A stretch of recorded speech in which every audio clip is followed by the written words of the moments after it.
My perfect husband was a ghost, the tragic reason I walked away from my own wedding at the altar.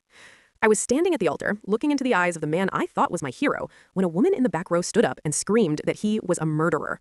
Everything stopped. The music, the breathing, the heartbeat of the room. My fiancé, Elias, didn't look confused. He didn't look angry. He looked like he had finally been caught. The woman didn't have a weapon. She only had a yellowed, crumbling newspaper clipping. She walked down the aisle, her hands shaking, and held it up to my face. The headline was 20 years old. It told the story of a hit and run that took the life of a young mother and her child. The driver had never been found. The car had vanished into the night. But as I looked at the grainy photo of the suspect's vehicle, I realized something that made my blood turn to ice.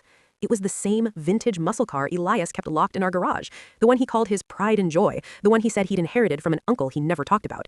Elias tried to grab my hand, whispering that she was crazy, that he was a different man now.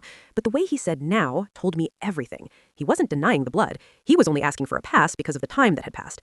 He had built a perfect life on a foundation of bones. He volunteered at the hospital, he rescued stray dogs, and he loved me with a devotion that felt like a shield.